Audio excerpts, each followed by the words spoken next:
Армысыздар көзқарақты көрермен, сіздермен бірге әдеттегідей Түлкібас медиа студиясы.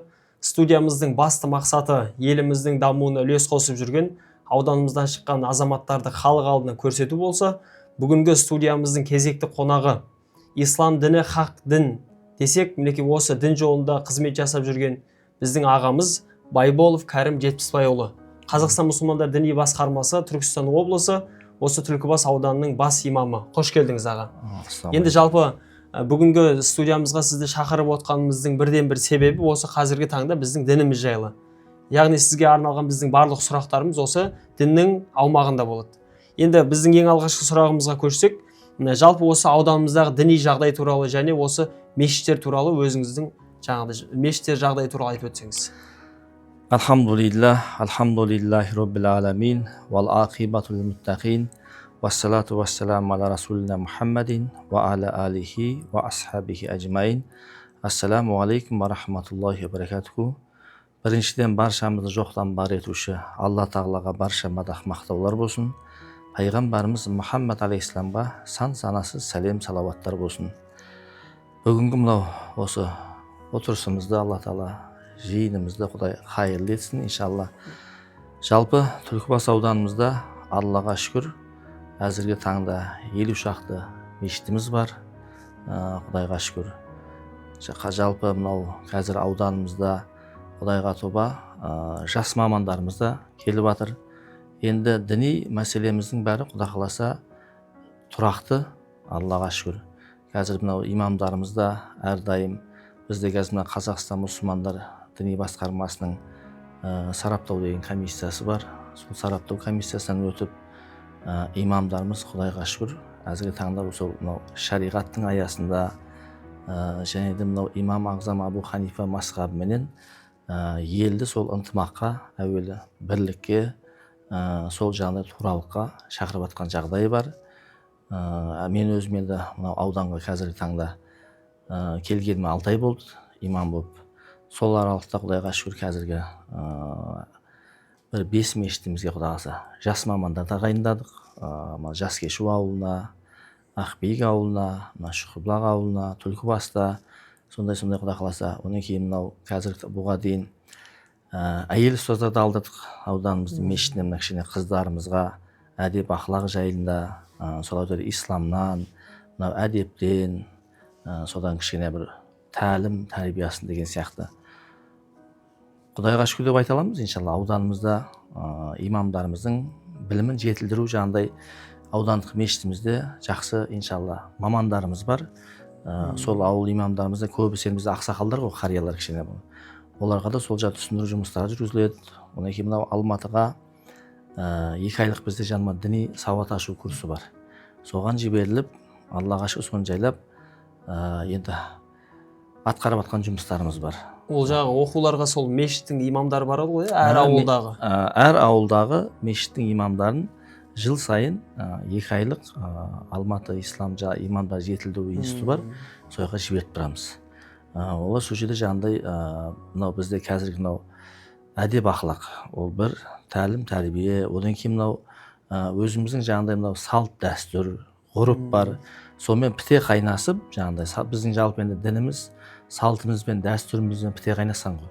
Сол жағын бәрін Құдай қаласа қамтып, жаңағыдай шариғатты үйренеді. Сол айтпақ жаңа Құран оқу, тәжвид оқу деген сияқты. Жалпы сол жағында кішкене білімдерін жетілдіріп отыратын жағдайлар бар, Аллаға шүкір. Сондай алдағы уақытта да Құдай қаласа біраз жұмыстар атқарамыз деген ниеттеріміз бар, иншалла, сол сияқты. Аға, сізден жаңа сөзіңіздің барысында айтып өттіңіз, осы мешітімізге жас мамандарды алдыртып отырамыз деп.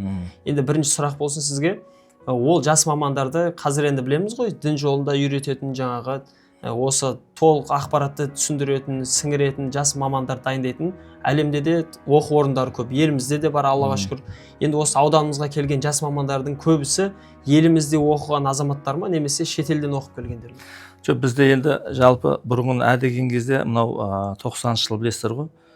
Сол уақытта егемендігіміз алған уақытта көп мамандарымыз шетелге барып оқып келгендер бар. Ал енді қанша дегенмен басқа шетелде оқығаннан кейін ояқтың салты бөлек, мәдениеті бөлек, ғұрпы бөлек деген сияқты сол келген уақытта әртүрлі әйтеуір жаңағындай түсінбеушілік жағдайлар, елдің қаншама бізге тура келмейтіндігін енді осы уақытта қазір аңғарып жатырмыз ғой негізі. Ал енді қазіргі біздің таңда өзіміздің осы елімізде құдайға шүкір мына Нұр Мүбарак университеті бар, Сарғаш медресесі бар, Шымкент медресесі бар. Сол сияқты өзіміздің елде сол сабақ алып, дәріс алып, сол жерден бітіріп келген мамандарды алып жатырмыз, Құдай қаласа иншалла жайлап. Енді өздеріңіз білесіздер, қазір мына біріншіден бізде енді зайырлы мемлекет болғандықтан қазір мына ауылдардан да кішкене сұраныс болады. Біз өзімізді ауылдарға насихаттап жатырмыз.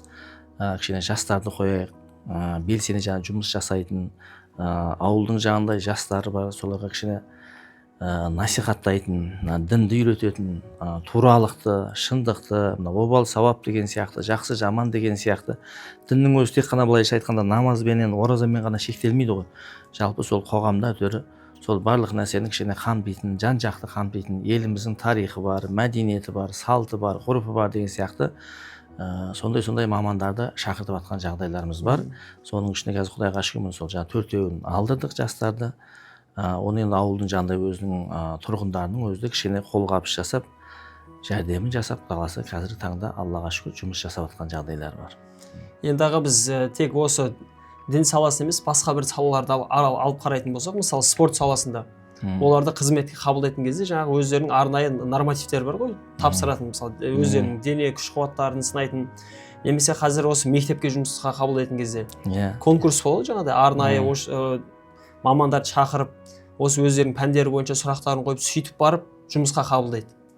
Енді біздің осы қай бабаларымызды алмасын, батырларымызды алсақ та бұрынғы өткен, олар ең бірінші тәлім тәрбиені отбасынан алса, одан кейін ұстаздан емес, молдалардан хаттанған деп жатырмыз. Енді осы ауданымызға, жаңағы өзіңіз айтқан ауданымыздағы ірі ауылдық округтерге, жаңағы мешіттерге қабылданған мамандар, жұмысқа қабылданған, оларды сіздер қалай қабылдайсыздар? Олар 2 немесе 3 жаңағыдай оқып келген азаматтар келіп сіздермен бірге конкурсқа жаңағыдай арнайы өздерінің ережелері бар ма, немесе қалай оны жұмысқа қабылдайсыздар? Бізде енді мынандай, бізде мынау біз ұсыныс жасаймыз. Осындай жаңағындай имам керек жағдайда осындай ауылға деп содан кейін біз аудандық тарапынан ұсыныс береміз облысқа. Содан бізде мынау Қазақстан мұсылмандар діни басқармасында ғұламалар кеңесі бар. Сол жерде бұл бірдестен не аласам бай, сол жаңағындай сараптау комиссиясынан өтеді. Сараптау комиссиясы соның барлық білім деңгейін тексереді. Жалпы сол жаңағындай ол жерде жаңағындай сол ғұламалар болғандықтан, сол барша жаңағындай қазір білесіздер ғой, мысалы имамдардың өзін қазір мысалы қызмет жасап жатқан имамдардың өзі әрбір 5 жыл сайын, Аллаға шүкір, 5 жыл сайын бізде жаңағындай сараптау не болады. Жалпы тесттен өтеді. Әр жаңағындай ақида дейді, Құран дейді, жаңағындай фих дейді, заңнамасы бар, өйді салтыда, дәстүрде, жаңағындай діни басқарманың қабылдалып жатқан жаңағы құжаттары деген сияқты. Сосын барлық жаңағындай білімін тексереді. Олар алықта ол бір болса, екіншіде жаңағындай әр жаңағындай ауылдың имамдарын жыл сайын жаңағындай неге оқуға жіберіп отырамыз. Енді құдайға шүкір, бұрын Алматыға барып оқитын. Қазір енді құдаса Хилует дейді, біздің Түркістанда ашылды иншалла. Енді имамдарымыз құдаса алысқа бармайды, осы Түркістанда құдай қаласа оқуға мүмкіндік туындап жатыр құдаса. 2 айлық, 3 айлық, 4 айлық деген сияқты барып оқып, жаңа білімін жетілдіреді. Бірақ имамдыққа орналасатын кезде ол міндетті түрде жаңағыдай муфтияттың сол сараптау комиссиясынан өтіп, тексеріліп, сосын бұйрық беріледі құдаса иншалла. Сондай бізден тек қана сол ұсыныс береміз. Сосын жаңағыдай дайын қазір бітіріп жатқан кадрлар бар ғой, жаңағы университет Нұр Мүбарак бітіріп жатқан мамандар бар. Одан кейін жаңағы медресе бітіріп жатқан мамандар бар. Солар өздері арнайы сол жаңағы тесттен өтіп, содан арыға бұйрыққа қарай бұйрық берілген арғы құдағасы қызметін атқарып жатыр. Қазіргі таңда мысалы мынау айтып отырмын, Ақбек ауылында жұмыс істеп жатыр. Шымкент медресесін бітірген имамымыз Шыңғыс деген, Абзал деген Сарыағаш медресесін бітірген. Аллаға шүкір, мынау жас кеші округтарда қызметін атқарып жатыр, құдайға шүкір. Одан кейін жаңағыдай Еңбек деген ауылымызға қазір Сарыағаш медресесімен жас маманымыз келіп жатыр. Содан кейін мынау Түлкібасқа жаңағыдай Сайлау ата мешітіне деген жас мамандарымыз. Әзіргі таңда көрсеткіштері жақсы, құдайға шүкір, қызметтерін атқарып, мешітте де тек қана жаңағыдай былайша айтқан кезде тек қана діни мәселе емес, Онымен қосымша мысалы әйтеуір мешіттің жаңағыдай жөндеу жұмыстары бар деген сияқты. Біз енді имамдар да сондай қылып ойласа барлық әйтеуір мешіттің тазалығы бар. Одан қалса жаңағыдай жастарға беретін жаңағыдай тәлім тәрбиесі бар, уағызы бар. Соның бәрін Аллаға шүкір сол имамдарымыз бәрін қамтып жұмыс жасап жатқан жағдай бар, Аллаға шүкір. Иә, енді осы арқылы біздің енді қазір осы студиямыз тікелей аудан орталығында орналасқаннан кейін көрермендердің көбісі осы біздің ауданымыздың тұрғындары болады. Енді біз енді қазір білеміз ғой, Аллаға шүкір, бұрынғы адамдардың көзқарасын қарайтын болсақ, мешіт деп ойлайтын болса, мысалы дін деп ойлайтын болса, тек қана мешіттің өзін көреді, жұма намаз, айт намаз деген сияқты. Қазір мінекей Аллаға шүкір, осы ислам діні, осы біздің дін саламыз басқа салалардан қалмай, мінекей арнайы өзінің мамандарын, қызметкерлерін жаңағыдай тек қана елімізде емес, шетелдерге де оқуға жіберіп жатады. Енді осы тұста тағы бір сұрақ болсын. Арнайы осы дін жолында қызмет етемін деген азаматтар елімізден мысал ретінде қазір басқа салаларды алсақ, біздің еліміздегі оқу орындарын бітіріп, үздік бітіріп, одан кейін барып шетелге жібереді. Ал сіздерде қандай осы дін жолында жүрген азаматтар? Бізде енді бірінші қазіргі таңда енді оқу орнына түседі ғой мысалы. Содан арыға енді оқимыз десе, соны енді бұл жаңағындай Түркияға, я болмаса жаңағындай Мысырға, сондай жаңағындай бізде енді қазір муфтиятымыз Аллаға шүкір бұл мәселені өте жақсы қарастырған ғой. Бұрынғыда енді жаңа айтып отырмыз ғой, 90-шы жылдарда қанша адамдар мысалы Иранға кетті, әр жаққа оқуға барды. Бірақ нәтижесінде кейін сол елімізге келіп әйтеуір әртүрлі ағымдардың туына елдің ішінде мысалы түсінбеушілік бола бастады. Әртүрлі жаңағыдай сояқтың салты бар, сояқтың жаңағыдай мәдениетін, болмаса жаңағыдай басқа да жат ағымдардың солардың несін әкеп дән септі. Ал енді қазіргі таңда шетелге барып оқимын десе де, сол жаңағыдай өзіміздің жаңағыдай имам Ағзам Абу Ханифа мазхабына сол ақидасы бойынша, сол мазхаб бойынша, Матуриди ақидасы бойынша сол арнайы муфтияттың өздерінің жаңағыдай бекіткен жіберетін жаңағыдай жоғары оқу орындарына жібереді. Бірақ Құдайға шүкір қазіргі біздің мынау Алматыдағы Нұрбала университетінің өзі сол шетелдегі оқуларыңыздан асып түспесе кем түспейді, Құдайға шүкір. Ол жерде барлық нәрсені қамтыған жаңағы тіл мысалы, тіл маманы бар, ағылшын тілі бар, басқа тек қана діни емес, ол жерде дүнияви да мысалы, теология мысалы, бүткіл әлем діні бар. Одан қалса жаңа өзіміздің ақиданы, салты, дәстүрді, тарихты, біздің кешегі мысалы осы Абай аталарымыздың, Шәкәрім аталарымыздың, кешегі мысалы мына Бұхар жырау бабаларымыздың, жалпы біздің өз ата-бабаларымыздың өзі дінмен жаңа тікелей байланысты. Мысалы кешегі хадистердің мысалы Құран аяттарының өзі қазір мақалдарға қарасаңыз, біздің қазақ ата-бабаларымыз сол бір-екі шумақ мысалы мақал мәтелдерге мысалы көп нәрсені сыйдырып жіберген да жаңағы. Сол сияқты қазір соны былайша айтқанда салтымызбен, дәстүрмен біте қайнастырып үйретіп отқан жағдай бар, Аллаға шүкір. Бізде енді 40 ру деген түсінік бар ғой. Мысалы 40 рулы ел деп жатамыз. Енді бұл әлемде қанша елі адам тұрғын болатын болса, соншалықты түсінік бар ғой.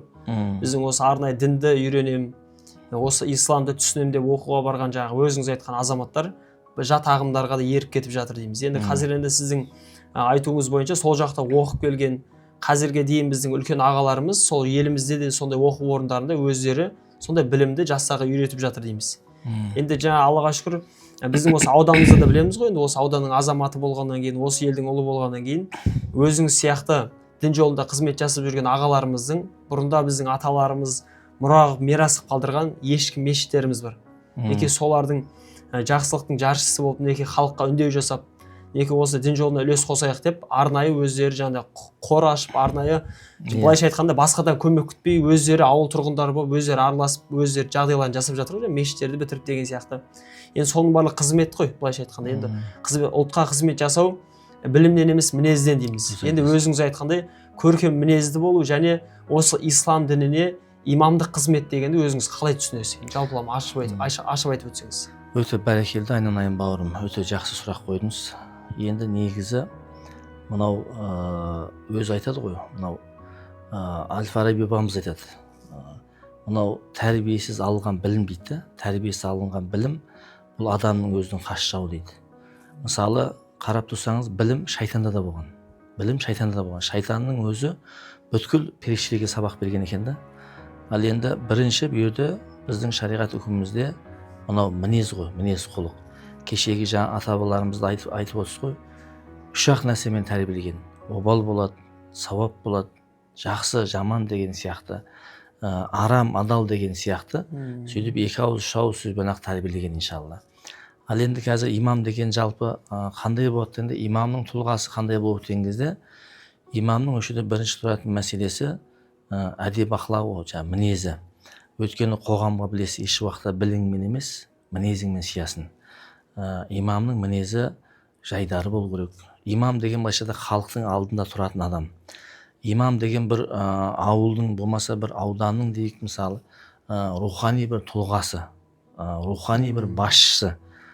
Сол айтпақшы, сол имамдарымыздың әрине білім де керек, біліммен қоса міндетті түрде мінез құлық керек.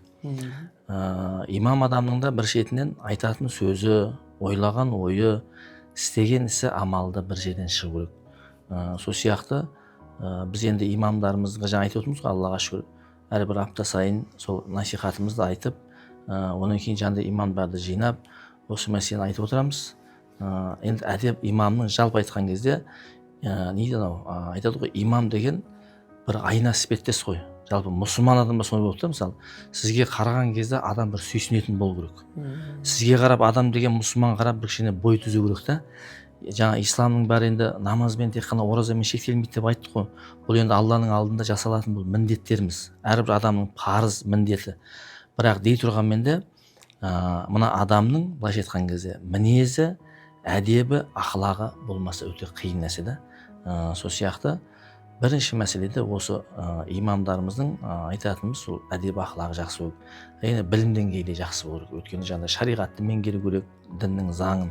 Имам деген былайша айтқан кезде сол адам баласын туралыққа шақыру, имандылыққа шақыру, елді бірлікке шақыру, елді ынтымаққа шақыру. Мына қоғамда мысалы қандай да бір белең алып жатса, мысалы, былайша айтқанда ақты ақ деп, қараны қара деп, қазақ айтады ғой, өтіріктен балын ішкенше шындықтың уын ішеді ғой.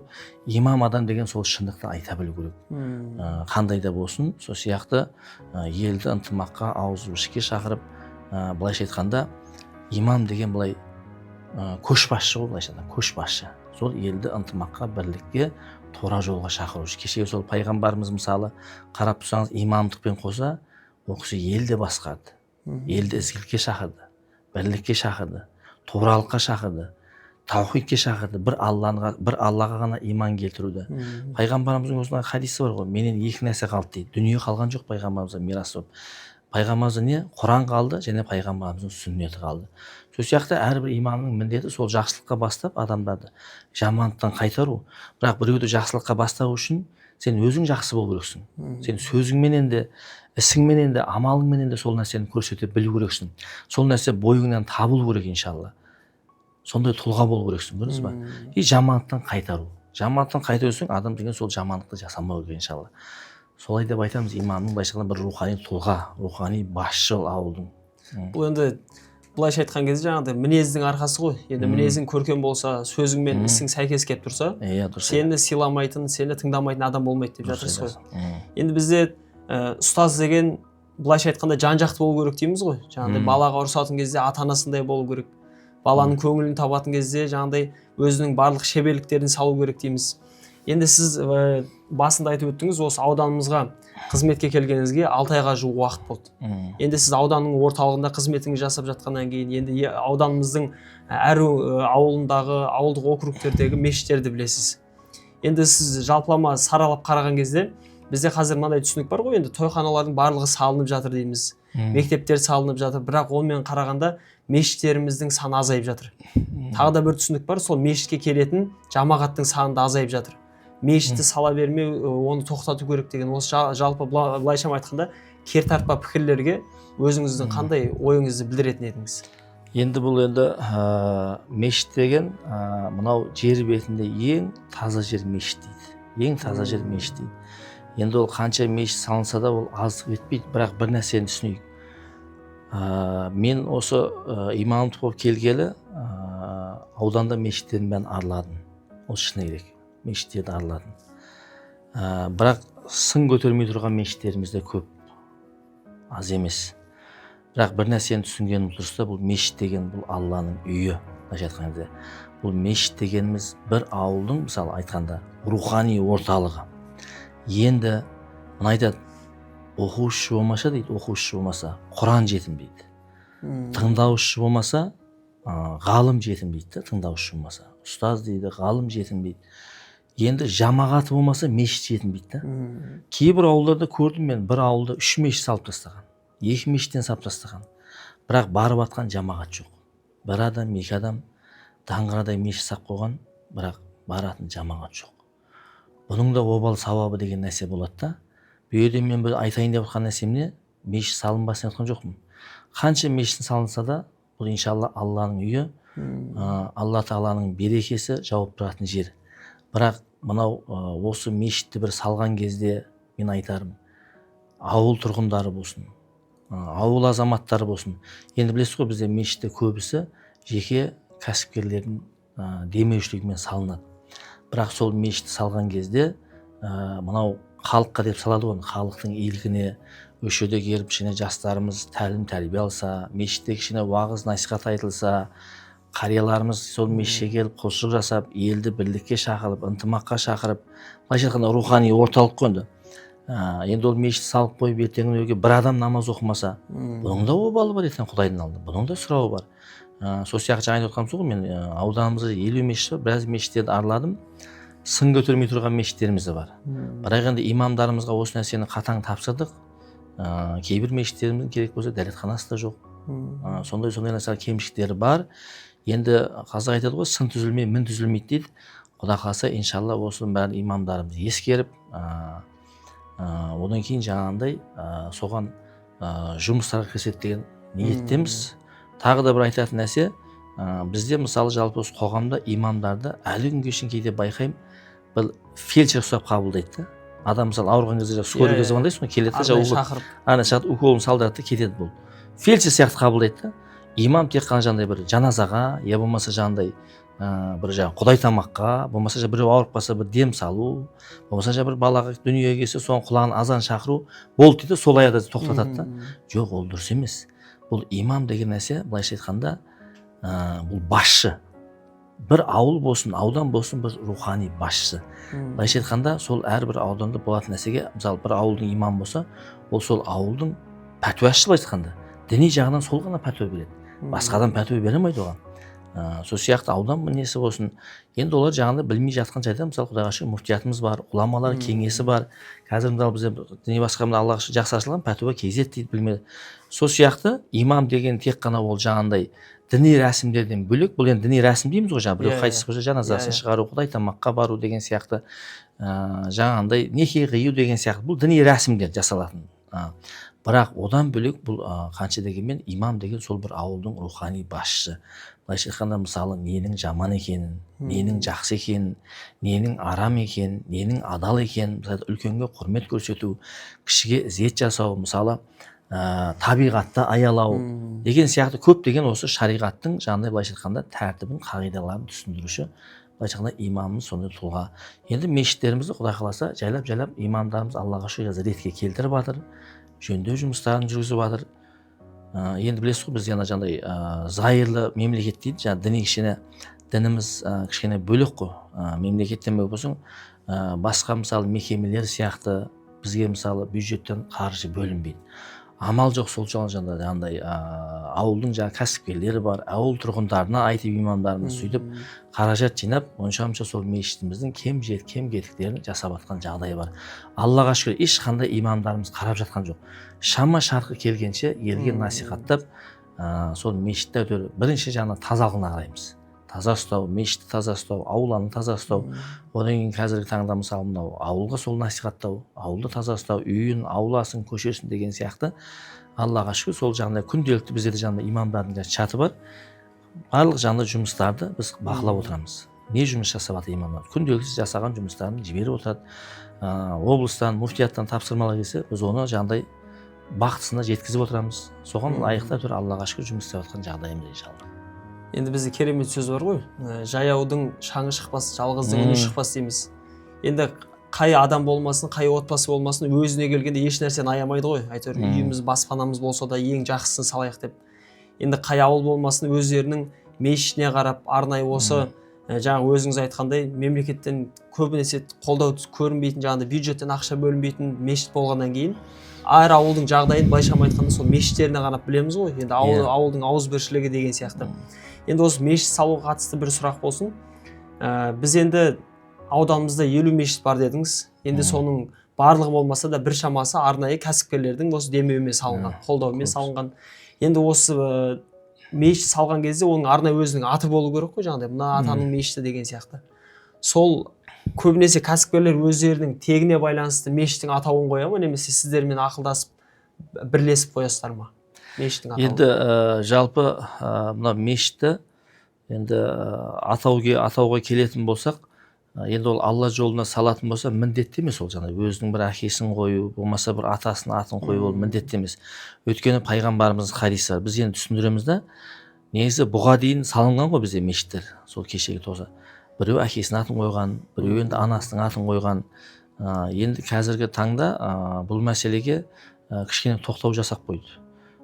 Енді мешітке жаңағыдай ләжі болса, жаңағыдай үлкен халыққа еңбегі сіңген, жалпы қоғамға еңбегі сіңген сондай діни қайраткерлерді, я болмаса жаңағыдай мына қоғам қайраткерлерінің дүниеден өткен жаңағыдай сол сияқты азаматтардың есімін қоюға болады. Енді мына нәрсе ғой, бұл жерде есімде тұрған нәрсе жоқ. Пайғамбарымыз хадисі бар, кімде-кім құстың ұлпасы дейді. Құстың ұлпасына мешіт тұрғызатын болса, қияметте Алла тағала ол адамға сарай тұрғызады деген да. Бізде әлі жаңағыдай түсінік бар да, кішкене өзінің атын шығару үшін дұрыс, Алла разы болсын. Ауылға жандай салып береді, жандай. Мен ат қою мәселесі айтадым да. Енді көбінесе мынау енді ашылық көпшілікке банады ғой, ауыл тұрғындарымен келіседі. Енді ауыл тұрғындары өздерінің ризашылығын беріп, айналайын балам, жаңа кәсіпкерлер, бізде көбісі негізі кәсіпкерлер саған. Сөйтіп, әкесінің атын қойып жатыр, анасының атын қойып жатыр. Кейде жаңағыдай кәсіпкерлер керек емес дейді. Маған ешкім, өздеріңіз біліңіздер, кім болмаса ауылдың аты қойылады кейде. Маған әкемнің, анамның шешесінің аты үшін мен Алла разы үшін сап беремін. Міне сондай нәрсе жақсы да. Ол бір атақ үшін мешітті, бір мансап үшін пәлен салып берді деген сияқты атақ үшін істемеу керек. Әрбір істеген ісімізді біз, мысалы, имамдық қызмет болсын, мейлі қандай да қызмет болсын, қандай кәсіп болсын жалпы, Алла разылығы үшін жасау керек, иншалла. Сонда сол істің иншалла берекесі болады, сауабы болады. Ал енді атақ үшін, өзінің атағын шығару үшін болса, ол шариғатымызда дұрыс емес. Жаңа айтып отырмын, сол мешіттерді жаңа алдыңғы сөзім оралам. Бір ауылда мысалы 2-3 мешіттен салынып кеткендер бар. Ұру-ұруға салынып кеткен мешіттер бар. Негізі біздің қазақ негізі білесіз, жалпы ұруға бөлінбейді. Ұрудан құралады ғой негізі. Ұрудан құраламыз. Сол нәрседе біздің мынау кішкене ақсататын нәрсе бар. Бұл да дұрыс емес енді. Ал енді Құдайға шүкір, жаңағыдай енді мешіттерді салатын болса, әрине бірінші ақылдасады ғой, жаңағы муфтиятпен ақылдасады. Ауыл жаңағыдай ақсақалдары бар, ауыл тұрғындарымен деген сияқты. Енді әзіргі таңға бізге келелі енді бір 2 мешіт салынды, мына Жаңатылап ауылында, одан кейін қазір Тасұмсықта салынып жатыр, Құдай қаласа. Енді әлі олардың әлі есімдері шешілген жоқ. Енді сол ауылдың тұрғындарыменен біздің жаңағыдай қара шаңырағымыз, муфтиятымыз бар. Ой жерде біз енді шешпейміз. Сол муфтиятпен ақылдасып, солай өздері есімдерін қойып жатар иншалла мешітті. Болмаса ғұламалардың, ғалымдардың. Біз енді осындай керемет өзекті мәселелердің ашық талқыланып жатқаны қуантады ғой. Енді бұрынғы осы уақытқа дейінгі түсінікпен қарағанда қазір дін саласы басқа салалардан кем емес қой. Яғни барлығы өздерінің ой пікірін айтады дін жолында. Мысалы өздерінің керемет қандай бұрында естіген сөздері болса да арнайы әлеуметтік желілеріне, жаңағыдай парақшаларына, мысалы TikTok дейміз, немесе Instagram, Facebook бар, арнайы ашылған. Бізде қазір халық арасында білесіз ғой, арнайы жаңағыдай былайша айтқанда емін-еркін отбасыға қатысты болсын, немесе өзінің жеке басына қатысты болсын, немесе қоғамдағы өзінің арнайы басынан өткен жағдайларға қатысты сұрақтардың көбісін барлығы білетін Нұрлан имамға қояды ғой. Неге сол айтқандай сіздің де әлеуметтік, осы біздің ауданымызда әлеуметтік желісі бар ма, парақшасы ма, арнайы өздерінің қоятын? Біздің енді немесе тағы да бір сұрақ болсын, біздің ауданымыздың тұрғындары көбінесе сіздерге жаңағыдай әлеуметтік желі арқылы өздерінің мәселелерін жеткізеді ме, немесе арнайы сіздердің қызмет жасайтын орындарыңызға барып өздерінің мәселелерін айта ма? Бізде енді мынау қазіргі таңда мынау ауылдың мешіттері енді құдаласы осы мәселені қолға алатынбыз. Жаңағыдай әлеуметтік желіде парақша ашу мәселесінде, Facebook желісінде, Instagram желісінде, Біздің енді мешітіміздің Аллаға шүкір бар, әлеуметтік желіде. Енді көбінесе жаңа бізге енді әлеуметтік желі арқылы емес, мешітке келеді, болмаса жаңа телефон арқылы хабарласып, соны жаңа түсінбей жатқан жерін, жаңа шариғатта түйткіл жерін сұрайды. Енді біз білсек, Құдай қаласа жауап береміз. Білмеген жағдайда бізде жаңағы ғұламалар кеңесі бар, сол жаққа жолдаймыз. Сол жақтан жаңағыдай сұрағын, жаңағыдай жауабын алып жатқан жағдай бар, иншалла. Енді бірақ Құда қаласа, иншалла осы мәселені қолға алып жатырмыз. Осы Инстаграм желісі бар, Фейсбук әлеуметтік желі арқылы Құда қаласа. Оның кейін тағы да бір нәрсе бар ғой, қазір енді көріп отырсыз, қазір әлеуметтік желілер қазір көбейіп кетті ғой. Осындай жаңағыдай діни жайлы айта беретін, білсе де білмесе де, мысалы мына әйел азаматшалар болсын, ер азаматтар болсын, әлеуметтік желіге шығып, діннің атынан сөйлейтіндер көбейіп кетті. Өзі мынандай нәрсе бар да шариғатта, қиямет қайым жақындағанда дейді да, өтірік дейді, өтірік, жалған шындық болады деген да. Ал шындық өтірік болады дейді да. Сол сияқты біздің енді айтатынымыз не болса да, қазақ айтады ғой, шымшық сойса да қасап сойсын дейді да. Қазір мысалы кейбір жастарымызда сол әлеуметтік желі арқылы түрлі мысалы бағыттарға кетіп жатқан жағдай бар. Қазіргі неше түрлі ағымдарға. Біз енді сол айтамыз да, сол арнайы мешіт имамдарынан, сол мамандардан алған абзал. Жаңа айтып жүрмін, Нұрлан имамның әріптесіміз, ағамыздың сол парақшалары ғой, TikTok желісінде бар. Сол сияқты көптеген ұстаздарымыздың да жаңағыдай парақшасы бар. Сол арнайы мына діни басқармамыздың, былайша айтқанда, діни басқармамыздың бекіткен бұйрығыменен бекітілген имамдарымыздан, ұстаздарымыздан тәлім алса екен дейміз, солардан сұраса екен дейміз. Ал енді қазір әлеуметтік желіде көріп отырсыз, көрінгеннің бәрі шығып жатыр. Әйтеуір білсе де білмесе де, былайша айтқанда, тисе терекке, тимесе бұтаққа деп, кейде шариғаттағы өзімізді көріп қаламыз да қарнымыз ашады. Шариғатта жоқ нәрсені мысалы Алла Тағала тыйым салған нәрсені ойбай жасауға болады деген сияқты пайғамбарымыздың хадисі бар. Алла Тағала кімде кім дейді, менің айтпаған сөзім дейді да, айтты дейтін болса, я болмаса менің айтпаған сөзімді айтпады дейтін болса, осы бастан тозақ отына дайындалсын деген. Ал Аллах Тағаланың да сөзі бар. Кімде кім Аллах Тағаланың харам деген нәрсесін адал дейтін болса, адал деген нәрсесін арам дейтін болса, онда ол тозақ деген ғой сақтасын. Сол сияқты әр нәрсенің сол өзінің маманы айтса екен дейміз. Қазір бәрі имам болып кетті, бәрі данышпан, әлеуметтік желіге шықса бәрі ақылды, білсе де білмесе де әйтеуір сөйлеп жатқан жағдайлар бар, Алла сақтасын. Кейде ойлаймыз, осыны біз де ұсынамыз, осы нәрсеге бір кішкене әлеуметтік желіге кішкене бір тоқтау салса, әркім бір шыға беріп, аузына келгендерін айта бермесе. Былайша айтқанда не дейді, Шәкәрім атамыздың сөзі бар ғой, дінді құртқан дін емес, әсіре діншілдіктер дейді. Осындай жаңағыдай ешқандай хабары жоқ, бейхабар, діннен хабар жоқтар, былайша айтқанда діннің қадірін қашырды да. Әйтпесе ол Алла Тағаланың діні ұстану өте оңай, өте оңай. Бірақ қазір осындай нәрседен адамдардың шынын айтсаң, кішкене милары сан жаққа бөлініп кетті да, ойлары жаңағыдай 10 бөлік, сандар сан бөлік болып кетті. Қалай кейде бізге келіп жатады, қалай істесек болады, анада әлеуметтік желіде бүйтіп айтып жатыр, анау бүйтіп айтып жатыр деген сияқты. Не істерімізді білмей қайтып тұр деп кішкене қоғамның ішіне дал болып жатқан жағдайлар да бар. Сол сияқты осы мәселені мынау мемлекет деңгейінде біз мұфтиятымыз да жаңағыдай айтып жатырмыз, иншалла. Осы нәрсеге әрине бұған енді мемлекет тоқтау салады ғой, заң аясында. Осындайларға жаңағы тоқтау салса, онсыз болмайды өйткені. Өйткені әркім ой бостандығы деп бар ма, сөз бостандығы деп аузына келген, ойына келген айта берсе, бұл уже елдің ішінде хаос бар жоқ. Елдің іші бұзылады, фитна шығып кетеді елдің ішінде. Соны айтатынымыз. Әр нәрсені өзінің маман айтқан абзал бар. Енді бізде айтады ғой, 1 жылдығын ойлаған адам бидай егеді, 10 жылдығын ойлаған адам ағаш егеді. Ал мәңгілігін ойлаған адам бұл ұрпағын білімді етіп тәрбиелейді дейміз ғой. Енді қандай сұрақ болмасын, жаңа өзіңіз айтқандай, тек мамандар жауап беру керек қой. Дұрыс айтасыз. Біз айтады енді намаз оқып жүредік, намаз тастап кеттік дейді. Енді бұл арнайы бұл дін болғаннан кейін бұл дін жүректе болу керек дейміз ғой. Енді бұл қазіргі таңда қарасақ, бұл намаз оқу болмасын, дінді насихаттау болмасын, былайша айтқанда мамандардан бөлек бұл былайша айтқанда мода болып кетті ғой. Барлығы жаңағыдай өзі арнайы хиджаб дейміз, әйелдеріміз, немесе еркектер арнайы өздері эфирге шығып, әлеуметтік желіден жаңағыдай сұрақтарына жауап беріп, өз пікірлерін білдіріп жатады. Енді бұл сұрағымыздың барлығы мешіттің көлемінде болды ғой, жаңағыдай мешіттің салынуы, мешіттің атауы дейміз, мешіттің жамағаты дейміз. Енді қазір осы дініміз арнайы еліміздің осы зайырлы қоғам болғаннан кейін заңмен бірігіп, сол арқылы өзінің ережелері бар.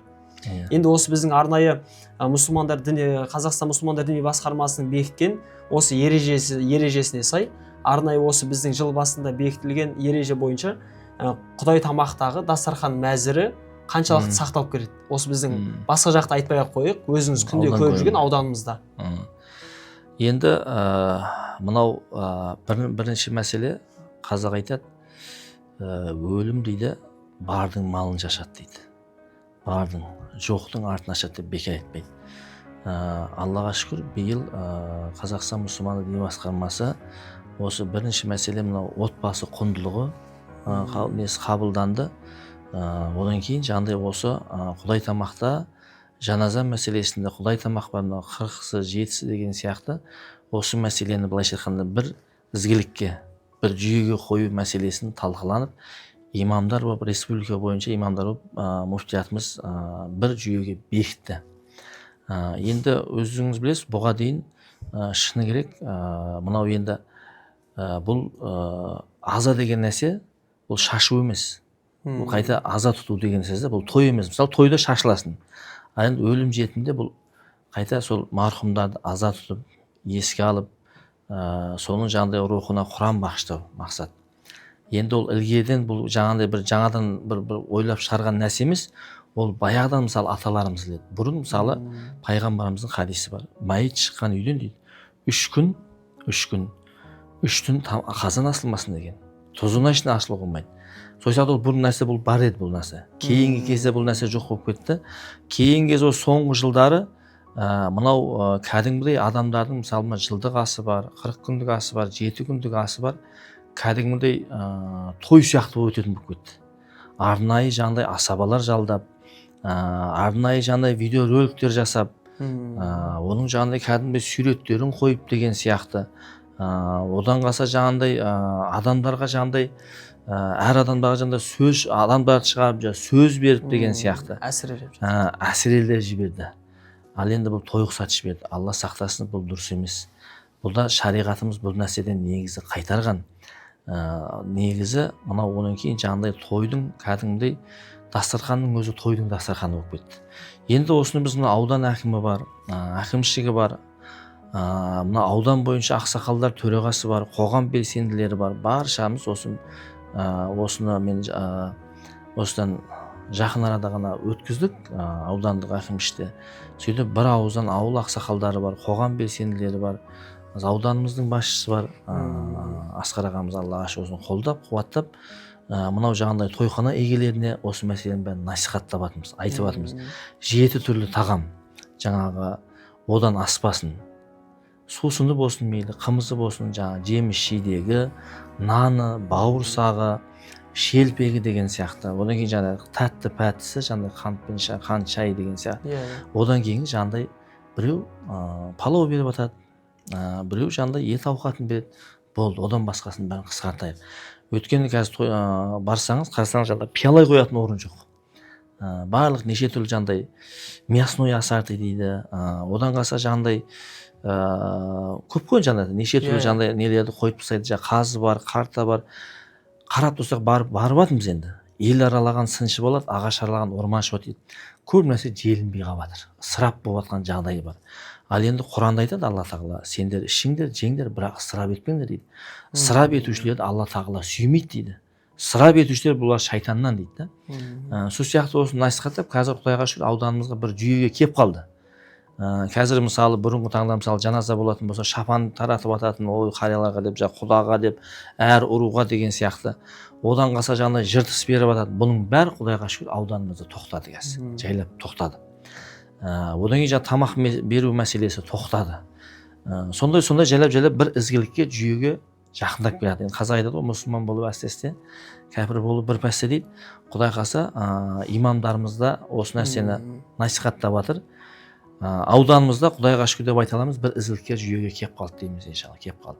Көш жүре келеді, түзеледі дейміз ғой. Дұрыс айтасыз. Неге енді арнайы біз ауданымыздың тұрғындарының, осы жалпы студиямыздың көп көрермендері, осы біздің ауданымыздың азаматтары болғаннан кейін жалпы өзімізге қатысты сұрақтарды қойып жатырмыз ғой.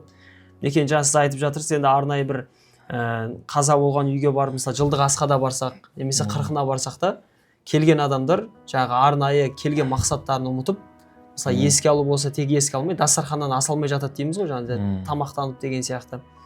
Енді осының барлығы білімнен шығады ғой. Мысалы біздің былай сөйлеп отыруымызда мінекей Аллаға шүкір, сіздің осы төрімізге келіп арнайы қиын осы әркім бір өзінің ойын айта алмайтын, осы біздің дініміз жайлы керемет ақпараттарды беріп отыруыңыз бұл білімнің арқасы. Енді ауылынан шықпағанның ақылы аспайды деп жатамыз ғой. Мінекей сізде арнайы оқу орындарын бітіріп келіп, мінекей Аллаға шүкір ауданымыздың төріне келіп қызмет жасап отырсыз. Енді осы тұста туған жерге қызмет ету деген туралы өз ойыңызды білдіріп өтсеңіз. Бәрекелді, өте жақсы сұрақ. Енді пайғамбарымыздың жақсы хадисі бар. Хуббул ватан вал иман. Отанды сүю бұл иманнан дейді. Және де екінші бір хадисінде пайғамбарымыз екі адамға тозақтың оты тимейді деген көзіне. Оның біреуі мынау отанды шекарада қорғап тұрады ғой, жандай шекарада ғой жа. Соған екінші Алланың алдына маңдайын сәжде қойып, Алланың алдында егіліп жылаған адамға тозақтың оты тимейді деген. Сол сияқты ол әрбір адамзаттың, былайша айтқанда бұл отан, жер, бұл Алланың берген әрбір адамзатқа мысалы аманаты. Отан деген аманат.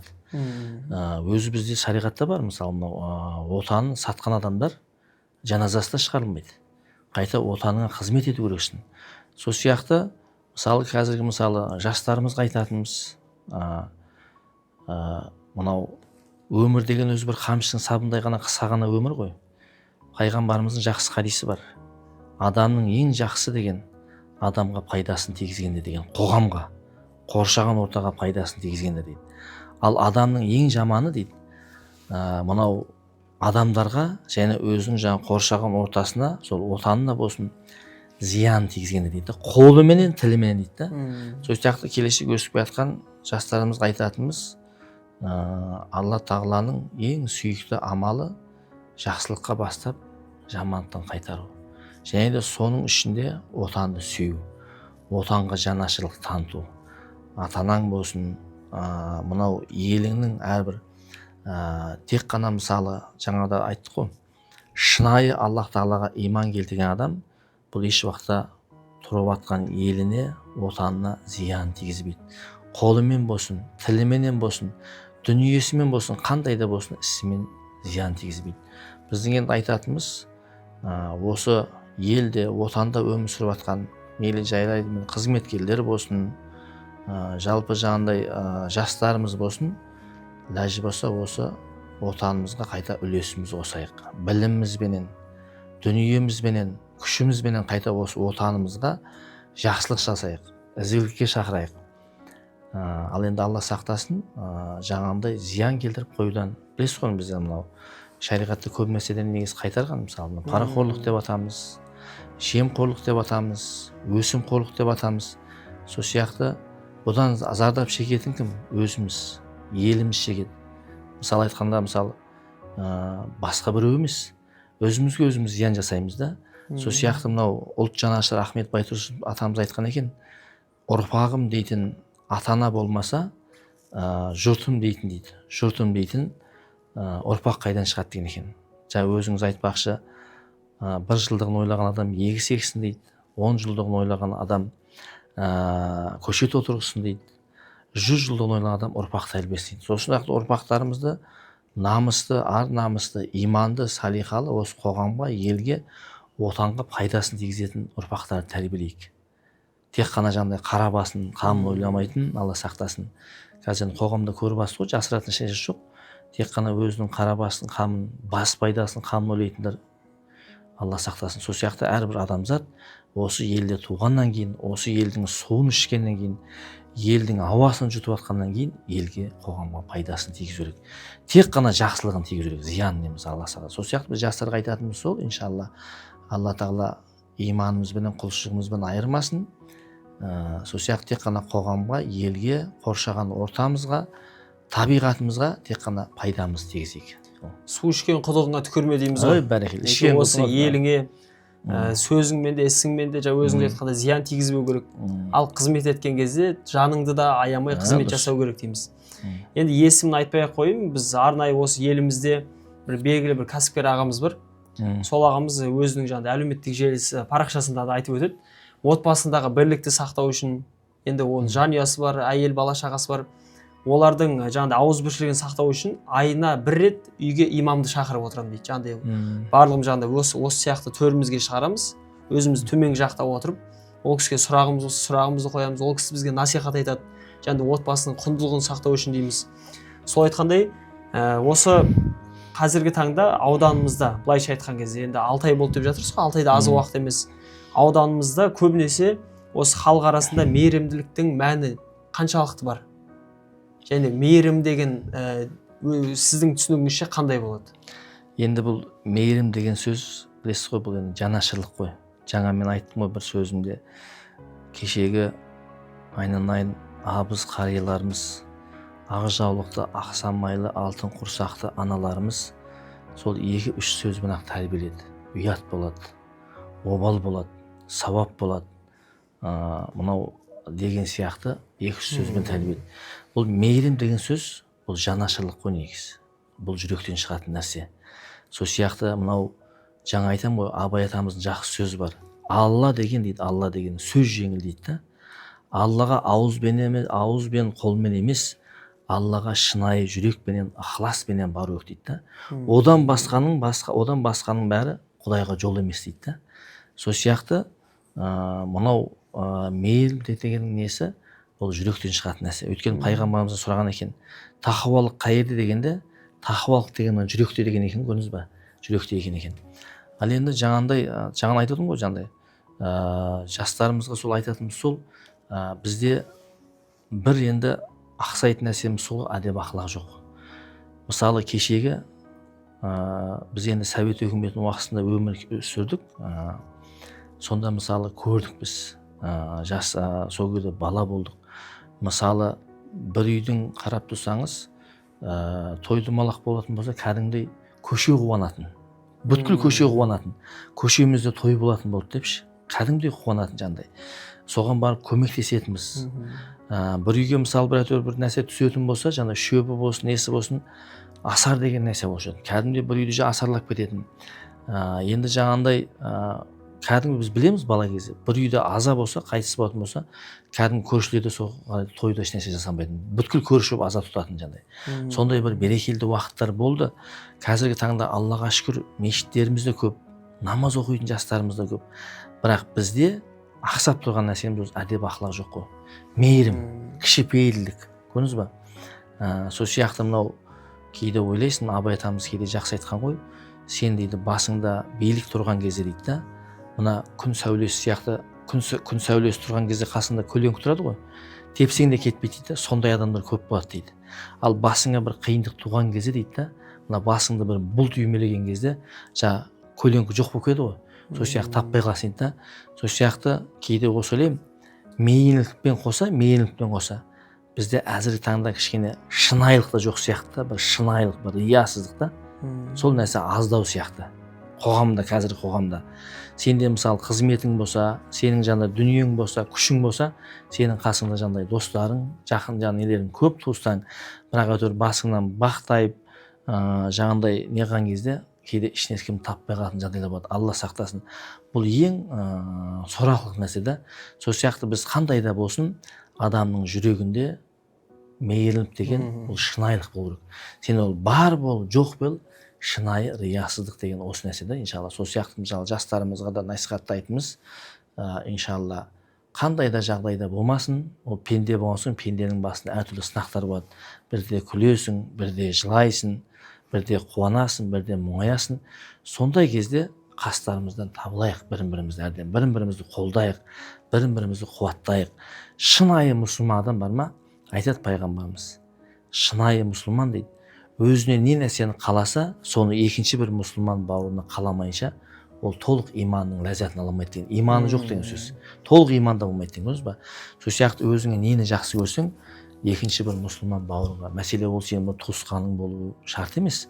Туысқаның болсын, жалпы бүткіл мұсылманға, бүткіл адамзатқа қабылсын. Абай атамыз айтады ғой, махаббатпен жаратқан адамзатты, сен де сүй ол Алланы жаннен де, тәннен де қатты. барша адамзатты сүй бауырым деп дейді, сол сияқты баршамызды бауырымыз деп шынайы бір риясыз деген нәрсе болған жақсы, соған шақырамыз жастарымызды. Енді осы мейірімділік деп жатамыз, енді Аллаға сенің жаққаның, атана көңілін тапқаның дейміз. Осы арнайы қазіргі таңда көптеген өзекті мәселелер бар. Неке сол мәселелермен жауабын берумен қатар осы арнайы жоспар бойынша сіз біздің осы төрімізге келіп отырсыз. Осы қандай нәрсе болмасын жоспармен жүреді ғой. Енді адамның айтқан емес Алланың дегені болады дейміз. Мінекей Аллаға шүкір төрімізге келіп отырсыз. Осы енді өзіңіздің жеке басыңызға қатысты емес, осы арнайы өзіңіздің қызметіңіз бойынша, осы ауданымыздағы діни қызмет бойынша алдағы уақытта қандай жоспарларыңыз бар, соны біздің тұрғындарға айтып өтсеңіз, аудан азаматтары. Енді Аллаға шүкір, алдағы жоспарымыз бізде жаңағыдай сол бірінші мәселе, Құда қаласа жақсы бір иманды, Аллаға шүкір, мына имамдарымызға Алла Тағала өмірлеріне береке берсін. Сол имамдардың ішінде көбісі негізі үлкен қария кісілер, зейнеттен асып қалған. Енді соған бір мүмкіндік болса, алдағы уақытта бір жас мамандарды әкелдірсек пе деген ниетіміз бар. Оқыған, белсенді жандай іс атқаратын сондай бір жас мамандарды ойласақ, одан кейін мына ауылымызда кішкене мынау сол айтып отырмын ғой, жастарымызға кішкене мынау дінді насихаттайтын, туралықты, шындықты, мысалы жаңағындай сондай мейірімділікті, кішіпейілдікті деген сияқты. Сол Құда қаласа қазіргі таңда сол барша мысалы мына мешіттердің кішкене құжаттары бар. Бізде көбінесе мына мешіттер салынды да, бірақ өкінішке орай ешқандай жаңағыдай құжат жасалмаған. Қазіргі таңда сол мәселемен айналысып жатырмыз. Сол барлық мешіттерді құжаттандырып, одан кейін бұйырса бір жас мамандар тағайындап, кішкене сол мешіттерде мынау сабақ өтсе деген ниетіміз. Өткен жай айтқан соң неге мысалы біз жас мамандарды қойсақ, кішкене оқып келген мамандарды қойсақ, мына кішкене балаларды кішкене сауат ашып, солардың кішкене бет жаңағыдай үлкендер мысалы қарияларымыз бар, бір имандылық жағынан тәрбиелесе жағдай.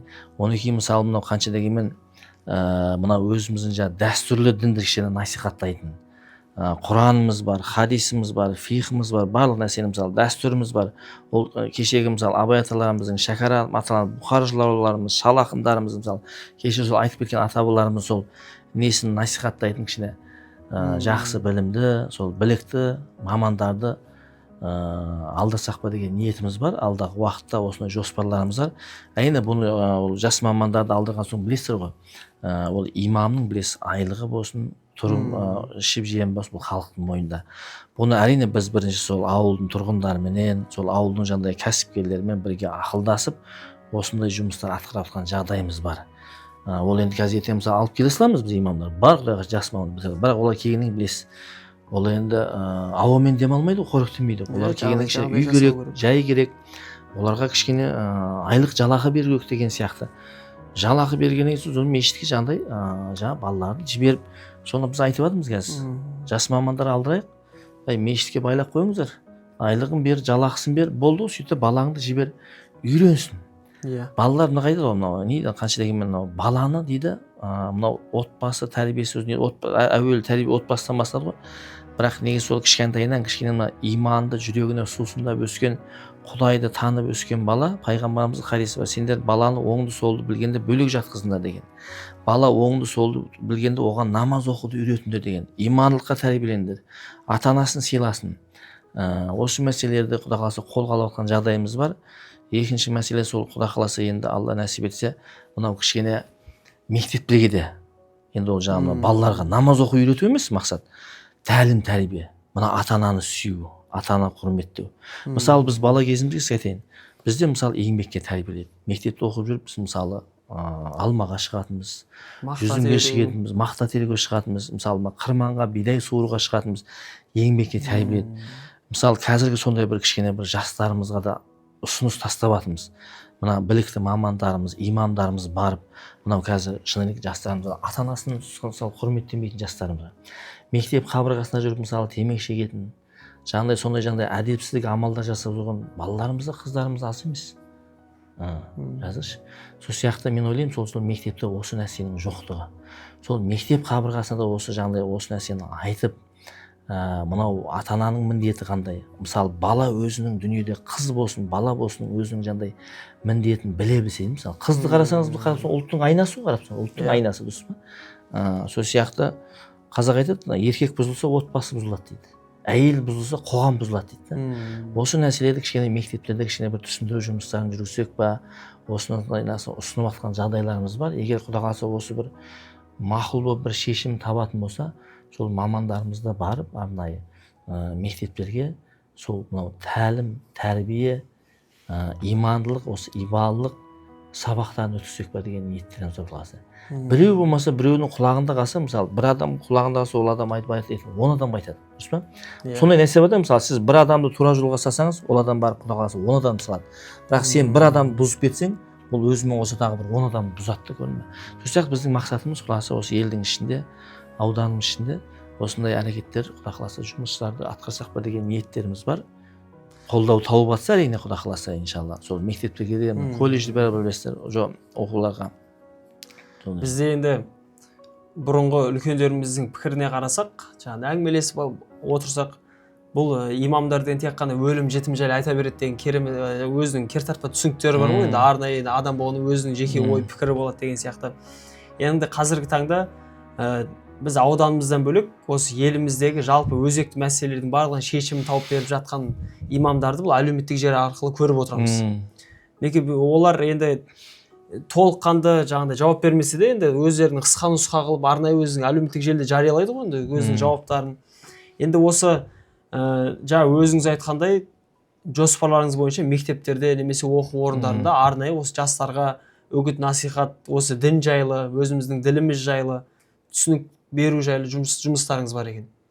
Енді сонымен қатар енді осы біздің ауданымызда ел ішінде жаңағыдай біздің жастарымыздың жаңағыдай өзіңіз бір-екеуін айтып өттіңіз. Енді қазір толыққанды жауап бере кетсеңіз, қандай өзекті мәселелер бар? Енді отбасыларға қатысты болсын, немесе қоғамға, жастарымызға деген сияқты.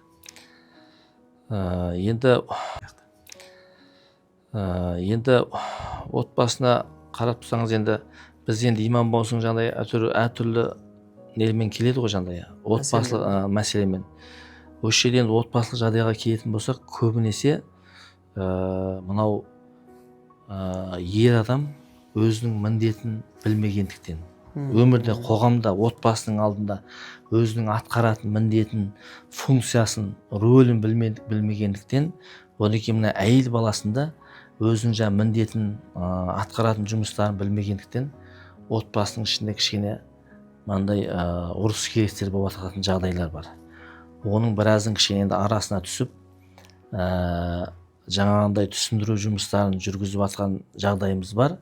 Бірақ қанша дегенмен дей тұрғанмен де қарап тұрсаңыз, барлығы айланып келгенде сол бір болмашы, мынау енді пайғамбарымыз хадис бар ғой, мына дүние дейді, Құдайдың құзырында масаның қанатының қадірі жоқ дейді. Бәрі сол дүниеден келіп шығады да. Айқайды, шуды қарап тұрсаң.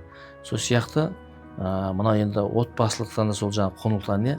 Мынау сабырлы болу, қазіргі таңда сол кішкене мысалы шыдамдылық таныту деген сияқты, мынау қанағатшыл болу деген сияқты. Мысалы сол отбасында сондай нәрселер кішкене ақсап жатқан жағдай бар. Көп енді осы қазіргі таңда. Енді Қазақстан бойынша енді Құдай сақтасын, мынау ажырасудан біз бірінші орында екенбіз. Мынау отбасының несінде жаңа еркек адамдардың жаңа өзінің жаңа міндетін атқармауы, әйелдер де жаңа өзінің ерін сыйламауы деген сияқты. Енді жастарымыз Аллаға шүкір, қазіргі таңда жаңағындай дінге деген бетбұрысы жақсы. Қайта қазір барлық мешіттерді қарасаңыз, қайта мынау үлкен адамдардан гөрі жастарымыз көп. Бірақ осы мәселені, бір нәрсені білген жақсы. Мен жаңағындай бір мешітке барып жатырмын, мен намаз оқып жатырмын, бұның бәрі біз өзіміз үшін. Біз оны міндет қыламаймыз. Оқыған намазымызды, тұтқан оразамызды. Бірақ біз әрбір нәрсе, біз не? Алла тағала разылық үшін жасауымыз керек. Ертеңгі күні мысалы пейішке де бар ма? Адам намазы мен оразасымен кіріп кететін деп жазбаған. Пейішке де Алла тағаланың рахметімен кіреді дейді. Ал Алланың рахметі не? Сол адам баласына зиян жасамау, біреудің көңілін қалдырмау, кісінің ақысын жемеу. Былайша айтқан кезде, мысалы, мына адамның жүрегін бар ғой, қараңыздар, адамның қалып дейді ғой, қалып. Адамның мысалы Каба дейді ғой, Мекке. Мекке, Каба, Қаратас бұл адамның қолымен істелген да. Ибрахим пайғамбар, жаңа Исмаил пайғамбар, бұл адамның қолымен жасалған да. Бірақ адамның қалпы не? Адамның қалпы бұл Құдайдың құдірет күшімен жасалған. Құдайдың құдірет қолымен жасалған нәрсе да. Сол сияқты айтады ғой, кімде-кім мына адамның көңілін қалдырса, адамның қалпын бұзатын болса дейді, бұл мынау Меккеде мына Кабаны қиратқаннан да жаман дейді да. Сол сияқты біріміздің көңілімізге қаяу түсірмеу керек. Сол мына кішкене жастарымыздың ішінде кішкене әлімжетке салынатындар бар. Байқап атамыз мектепте де мына сәл-сәл жандай өзінің жандай дүниесіне, бәлкім ата-анасының жағдайы жақсы шығар. Бірақ мектепте көбінесе байқайтынымыз қыздар арасында да Алла сақтасын. Жандай бірін-біріне деген әлімжеттік, ұлдардың ішінде деген бірін-біріне әлімжеттік, келеке қылу, мазақ қылу, өзінен біреу төмен санау деген. Алла сақтасын, бұл дұрыс нәрсе емес. Еш уақытта мұсылман адам бар ма? Мынау тәкаппарлық дейді да, тәкаппарлық. Бұл Құдайдың шапаны дейді. Кім соны кисе дейді, ертең қияметте Құдайдың ісімен болады дейді. Мына алмағаш қанша саса байқайсыздар ма? Иіле береді ғой. Жүзім болсын, алма болсын, иіліп сынып кетеді. Адам қанша дәрежесі көтерілген сайын, адамның қанша білімі артқан сайын, оның дүниесі артқан сайын адам қарапайым болады. Құдай қарапайым құлдарын сүйеді. Ал енді кейде мысалы мен сондай жастарды көремін да, жағамды ұстаймын. Одан кейін жастардың ішінде әсіресе мектеп қабырғасындағылар мынау тілазар болып кеткен. Тілазар білесіз ме? Көп боғауыз айтады. Байқап қаламын. Мектепке барамыз өзімізде. Балаларымыз бар, немелеріміз бар. Жастардың ішінде, қыздардың ішінде байқаймын. Кейде мысалы мынау неге балаларымды, немелерімді әкелемін, мынау не дейді? Арбат дейді ғой. Жаңағындай қыздардың ішінде байқаймын, боқтап сөйлейді. Алла сақтасын, сөгіп сөйлейді. Адамның дейді, мына жүрегі қараңызшы. Адамның жүрегі қазан дейді да. Жүрегі қазан дейді. Оның тілі дейді, мынау ожау дейді да. Жүректе не бар, соны алып шығады. Ал қазір жастарымыз сондай болса, ертең қандай болады келешек? Ол келешек мысалы қыздарымыз қандай ана болады? Бұл қыз деген нәрсе былайша айтқанда болашақ ана ғой. Дұрыс па? Ал енді балалар болашақ әке. Сол сияқты мына ата-аналарымызға айтатынымыз. Осы қыздарымыз болсын, ұлдарымыз болсын, кіммен араласып жатыр? Кіммен мәміле қылып жатыр? Мына жаңа сотты қазір білесіз, әлеуметтік желінің жақсы жерде бар ма сотканың? Зиян жерде көп та. Сол сияқты бұны пайдалансаң жақсы жерде көп. Бірақ зиянға жұмсасаң зиян жерде жүр көп та. Сол сияқты осыны бір жаңа ата-аналарымызды кейде байқаймын. Көбінесе біз мына балалардың негізі материальный жағынан көңіл бөлетін болып кеткенбіз, материальный жағы. Әйтеуір ешкімнен кенде болмаса, жағдайын жасайық, жақсы киім кисін, жақсы телефон ұстасын, жақсы көлік мінсін. Бірақ ол ертең қарап тұрсаң рухани аш та. Рухани аш, рухани азғанда. Сол сияқты ертең ол рухани азған адам бар ма? Ертең басына қандай да бір сынақ түсетін болса, ол сынады болды. Сынады, үзіледі. Ал мынау кешегі Жәнібек атамыз бекер айтпаған. 5 жасқа шейін балаңды патшаң құсап тәрбие дейді.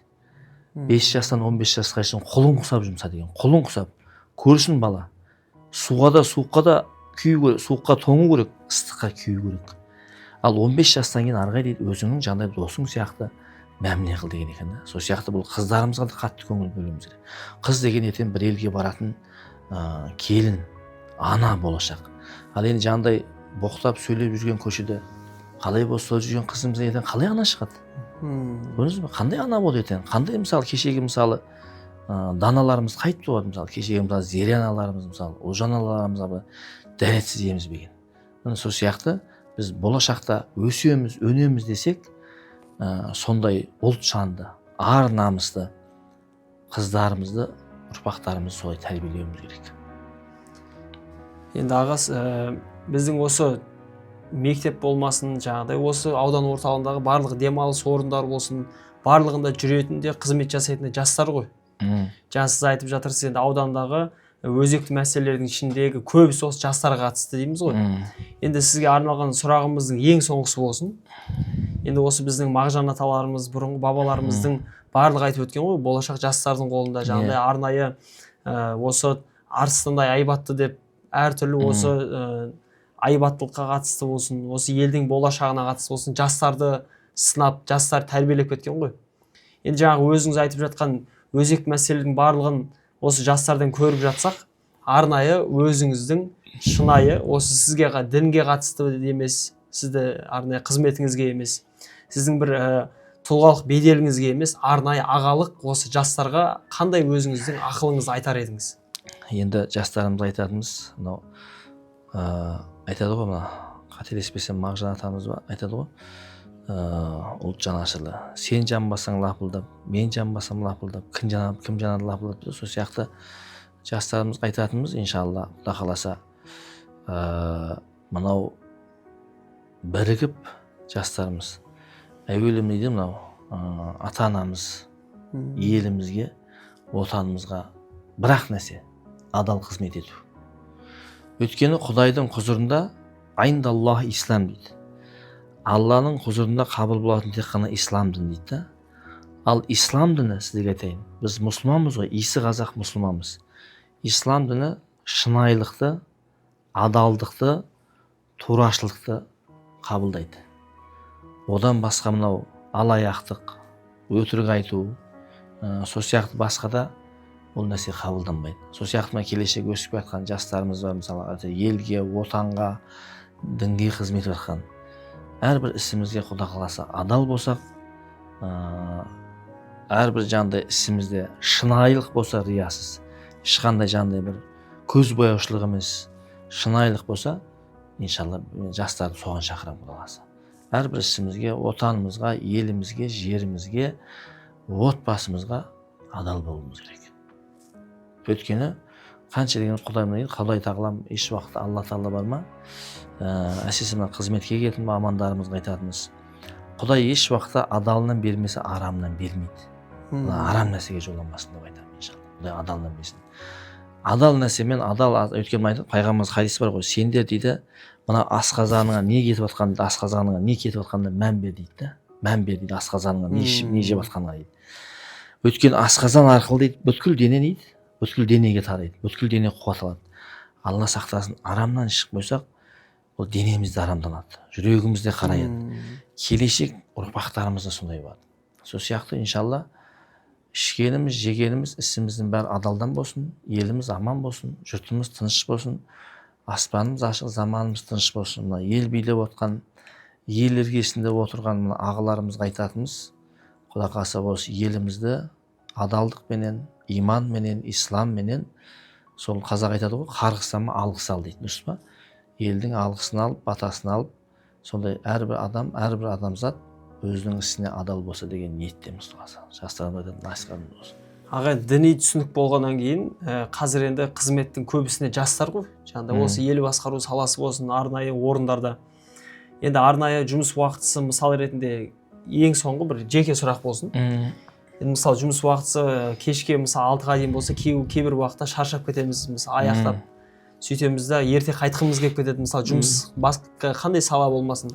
Сөйтіп сол діни түсінік болғаннан кейін тапқан табысымыз адал болсын деп өзімізді қинап болсын алып ұстап қалып жатамыз ғой. Енді бұның барлығы қай сала болмасын, жақсылықтың барлығы бұл діннен басталады ғой. Енді болашақ жастар болғаннан кейін, енді сізде бізде бір отбасының егесі болғаннан кейін, жалпы балаға, перзентке қай жастан бастап діни түсінік берген дұрыс, білімді? Арнайы оқу орны емес, енді өзі ата-ана ретінде жалпы Құдайды танып, мысалы кімнің үмбетісің деген секілді арнайы сондай сұрақтарды қай жастан бастап үйреткен дұрыс? Енді жалпы мынандай нәрсе бар ғой. Бұл енді үлкен ауқымды сұрақ, мен қысқаша жауап берейін. Пайғамбарымыз саласыма бір ерлі зайып келеді. Ерлі зайыпты да. Кішкентай баласы бар. Бір 2-3 айлық баласы бар. Сөйтіп пайғамбарымызға келіп тура сіздің айтқан сұрағыңызды қояды. Міне біздің үйленгенімізге 1 жылдан асты. Міне сәбилі болдық. 2-3 айлық сәбиіміз бар. Осыған қалай тәлім тәрбие берсек болады дейді. Сонда пайғамбарымыз айтады, сен кеш қалдың дейді. Қалай сен мына бала дейді, дүниеге келмей тұрып дейді, сен бұның анасын таңдау керек едің деген екен да, анасын. Бірақ дей тұрғанмен де жаңағы мен айтқан хадисім, бала дейді, оңды солды білген кезде дейді да, оңды солды білген кезде оны ата-анасынан бөлек жатқызыңдар дейді, бөлек. Көрдің бе? Одан кейін есін білгенде оған намаз оқуды үйретіңдер дейді да. Үйлеріңді Құран оқуменен, намаз оқумен нұрландырыңдар деген. Мысалы ол баланы былайша айтқан кезде қазақ айтады ғой, жас балаға мысалы ілім үйреткен тасқа таңба басқандай дейді. Ал енді кәріге ілім үйреткен не дейді, құмға су құйғандай дейді ғой. Мысалы біз өзіміз жас кезімізде алған іліміміз, жас кезде жаттаған нелеріміз әлі күнге шейін есімізде. Енді қазір кейде оқып не қыласың, жаттайсың, бірақ байқайсың, естен шығып кетеді. Бәрібір адам өзі жас деген өзін алады ғой негізі қанша дегенмен. Сол сияқты балаларымызға негізі айтады ғой жаңағы баланы жастан, келінді бастан дейді. Сол жас кезінен бастап сол балаға жаңағындай имандылықтың дәнін себе беру керек қой. Құя беру иншалла. Сол ата-ананы сыйлау. Бірақ ойда мысалы тек қана айтумен емес, адам деген соған өзі лайық болу керек. Қазақ айтады ғой, алдыңғы арбаның дөңгелегі қайқа баса, артқы арбаның дөңгелегі солай жүреді дейді. Ал енді балаға бір тәлім тәрбие беру үшін ата-ананың өзі сондай үлгі болу керек. Ал енді ата-ананың өзі ондай болмаса, әкеден бала тумай ма, әке жолын қумай ма дейді. Шешеден қыз тумай ма, шеше жолын қумай ма дейді. Әке көрген оқ жанар, шеше көрген том пішер дейді. Бек айтпайды ғой. Сол сияқты қазақ бек айтпаған. Әкесін көріп ұлына ти, аяғын көріп асын іш, есігін көріп төріне кір, шешесін көріп қызын ал дейді. Сол сияқты ата-ананың өзі соған бірінші үлгі болу керек та. Ата-аналардың өзі үлгі болу. Ал біз ол қанша тәлім тәрбиемен адамның өзі оған үлгі лайықты болмаса, ол бала ондай болмайды. Сол сияқты бала ол кішкентайынан көріп өседі, түсінсіз ба сол нәрсені? Көріп өсеткен да сол сияқты ата-ананың өзі бірінші үлгі болу. Сол жастарға айтатынымыз, иншалла өсіп жатқан балаларға бірінші өздері үлгі болу керек, иншалла. Көтеріліп шыққан соң қана темей немене, екі жақсы бас қосса сана темей немене дедіміз. Бүгін мінекей ауданымыздың төрінде, өзіміздің студиямызда мінекей арнайы осы қазір қоғамда болып жатқан өзекті мәселелер, оның ішінде отбасы, жастарға қатысты болмасын, қоғамдағы осы әртүрлі пікірлерге қатысты өз ойын білдірген біздің осы ауданымыздың бас имамы Байболов Кәрім Жетпісбайұлы ағамыз. Аға, сізге көп рахмет. Құдай қаласа, Алла нәсіп етіп жатса, келесі жолда арнайы өзіңіздің ерекше ойларыңызбен арнайы осы жастарға, ауданымызға пайдалы білімдеріңізбен келіп бөлісуге, жетуімізге тілектеспіз. Рахмет сізге. Сіздердің де иншалла қуанып отырмын. Осындай ауданымызда осындай мынау медстудия ашып жатқанына. Құдай қаласа, шама шарқымыз кенше кезінде әлеуметтік желінің дамып жатқан уақыты ғой. Ойымызбенен жаңағы осы білімімізбенен Құдай қаласа бөлісуге дайынбыз. Сіздердің де Алла тағала істеріңізге береке берсін. Алла тағала өмірлеріңізге береке берсін, ризықларыңыз кең қылсын. Осы мына бастап жатқан істі Құдай қаласа Алла хайырлы, берекелі жемісті етіп, Құдай қаласа осы студия арқылы бүткіл бұл да үлкен бір жақсылыққа бастаудың үлкен бір нышаны деп білемін, иншалла қаласа. Сәттілік тілеймін сіздерге. Рахмет сізге аға. Құрметті көзқарақты көрермен, арнайы осы ағамызға қатысты ой пікірлеріңізді қалдырып кетіңіздер. Сіздермен бірге болған осы Түлкібас медиа студиясы келесі жолы кездесуге нәсіп етсін. Рахмет аға. Екеуміз бір түсір енді кім? Екеуміз бір түсір енді. Кейін маған жіберіп қоясың, мен